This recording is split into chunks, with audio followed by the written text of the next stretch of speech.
Well, I need to welcome you back, and we'll see what the big story for today. And we're talking about the 500 billion naira planned palliative for 12 million households, 8,000 naira per household in a month. And it's going to be for 6 months, which is 48,000 naira in total. But anyway, there seems to be controversy over that disbursement, with some agreeing, while others are totally against it, just like my guest in the studio right here. I'm talking of no other person but Chief Olori Magege, giving us an insight into it. But anyway, in case you're just joining us, we talked greatly about how that money will be disbursed. And many are not, or rather he said he's not comfortable with it coming in chunks, or rather should come as a whole, rather than coming in bits. And not only that, but well, would that even translate to any help? They're talking about 50 naira if you really do break that down to one individual in the house. It amounts to just 50 naira per person in a day. What can 50 naira really buy? But anyway, I know you're buying into it, and that's why you're still with us having this discussion. And let's quickly come back to you, sir. And let's look at it. Now, I just really want to know. Now, before that very announcement on Thursday, there have been growing calls for President Bola Ahmed Tinubu to do more on account of helping out with palliative, and after the removal of the subsidy.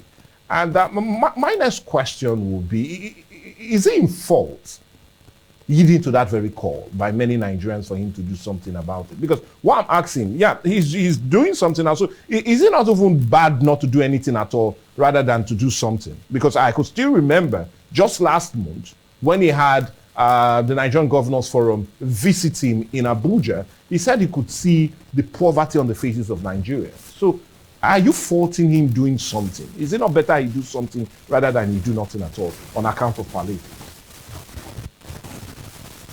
You see, when you tackle a question with a wrong answer, you're going nowhere. What is the problem of removing fuel subsidy? Increase in transportation cost. Of course. Simple. That is 90% of the problem. And that removing fuel subsidy cost. Increase in transportation. An increase in transportation means that disposable income, which remains the same, will now shrink in what it can buy. You are spending more money on transportation from your disposable income that has remained fixed, which means that other things will shrink, or other things will fall by the side. Now, when transportation goes up, the price goes up, it will affect the price of food. Because nobody produces the food he eats at his backyard. So the market women must go to the market to buy, and they will incur higher cost of transportation. So what then do we do? I think President Bola Tinubu should address the issue of high transportation. That's what he should address. And how will he do that? One, he could purchase buses for public use. It's been done before. Governor Udwanga flooded everywhere with buses when there was an increase in fuel price during his tenure. We could see them, we call them Udwanga buses, And he gave the buses to known transportation managers like Agofure. The prices of transport, the cost of transport plummeted because what he did, what Agofure and similar persons did, is to allocate those buses to high traffic areas at low price. For instance, if 500 billion can buy almost 10 to 15,000 buses nationwide, you divide that into the states. Ask states to supplement, to augment that. And particularly Diana vehicles, trucks, that convey goods from the farm to the market. So that the market women will no longer pay that high price of transportation. That will give maximum impact to the economy. It also generates employment. It also generates employment because more drivers will be employed. vehicle hands will be employed. So I think this is one of the ways to go. Rather than don't forget I said earlier on, productive and consumptive. Use that money to generate, to promote economic activity, direct economic activity. That is what is needed, not this thing that will promote consumption. The Bible said it. Give the man a tackle, the fishing rod. Don't give him the fish. So you feel it would have been better if we channeled it into more like transportation? Because transportation is the problem. Transportation is the problem. Okay. The fuel increase, it affects only transportation. Okay. Now, others will also bring in the school of thought that when it comes to food security, apart from transportation, food security should also be looked into as a means of also driving down the price of food. And funny enough, on Thursday, President Bola Ahmed Tinubu also insisted that he would do with, even he declared a state of emergency on the food security with the measures to put in place pertaining the availability of food and reforms going to, or rather, having more going to farmers to be protected in their different farms. And he read out a whole lot of measures. He talked about release of fertilizers and grain to farmers, an adequate irrigation of farmlands, and also to partner with states to create ranches in those areas of states that are willing and have the land available. And the measures are all in the need to drive and deal with the problems associated with food security. So I'm asking you, is that not also a way he can also deal with this issue of high cost of food? With that measure, he said he would take. These are not short-term measures. Okay. Allocating 500 billion to 12 million households is a short-term measure. Okay. Only 6 months, which won't help in any way. Okay. But you don't grow tomatoes today and harvest tomatoes today. Of course not. So, promoting agriculture, declaring emergency on food state security, of emergency. State of emergency is not a short-term thing. More of a long-term one. More of a long-term, at best, medium term. Okay. It will take time for all those things to be implemented. But first and foremost, if he is concerned about food security, two things he must address immediately. One, flood. What is causing all this flood? Is that not water, surplus water coming from Cameroon? The water, the rain, the flood arising from rain are more flash flood. What do you mean by flash flood? Water we accumulate now between a day or two, they've dried up. That's flash flood. But the one that will occupy the farm and chase farmers out completely for months on end is coming from Cameroon. And there is a dam that has been a work in progress for decades. Let him address that problem immediately, so that Nigerians who are already feeling the pinch of having to move from their farms every year, having their farm destroyed every year, will have a respite. Okay. That is assuring food security. Okay. It's no fun working on your farm. When it's about time to harvest, flood comes to destroy. It's no fun. And government knows what to do to solve that problem. Complete that dam and build more dams. It cannot be done within 6 months. Okay. It can't be done within a year. Yeah. Those are long-term measures. Those are long-term. But what of putting farmers in a more secured environment to farm? Because if you look at it, the food insecurity we have is on account of having let farmers go into their farms to farm. Yes, they are not going to their farm because of insecurity. Yes, man. I said earlier on, there are two things he has to deal with: the flood, then security on the farm. You can't go to the farm and you are working and you are looking behind you. You can't go to the farm and you are armed with a gun to defend yourself on your farm. What kind of work can you do? You can't go to your farm and you can be kidnapped along the way. What kind of work can you do? So he must address security.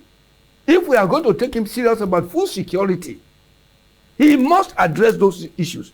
the perennial flood issue, and the constant insecurity on our farms. If you can't provide security for farmers, they won't go to work. Whether you give them 3 billion each, they will just blow the money. And when we have less food, the prices will go up. So let him address those two things promptly. He had already changed the security chiefs. Yeah. Let them go to work. Since he's assumed office, over 200 persons have been killed across the country, one way or the other. Let him address the issue frontally. We're tired of press statements and giving orders, directives. Let's see action.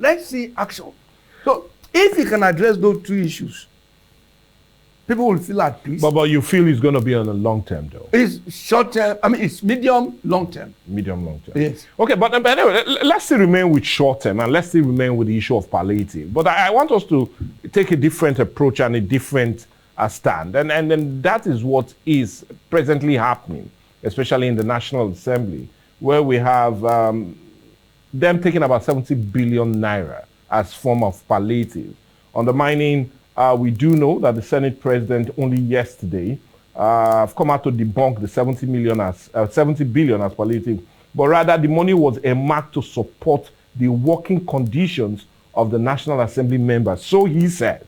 And I know strong reactions have continued to trade, and one of the strongest reactions yet coming on account of that 70 billion will be that of Charlie Boy and Femi Falana, who went further to say it was illegal and contemptuous, and he was going to court on that account. But I want your reaction to that 70 billion palliative for the National Assembly, undermining they are saying is just money for their working condition, to improve their working condition.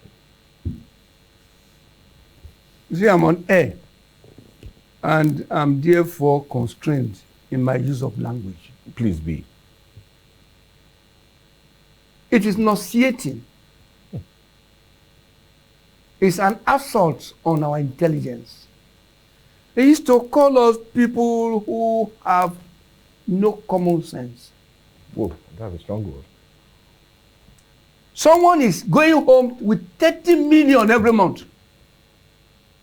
30 million naira. A senator goes home every month with 30 million naira a month. 30 a month.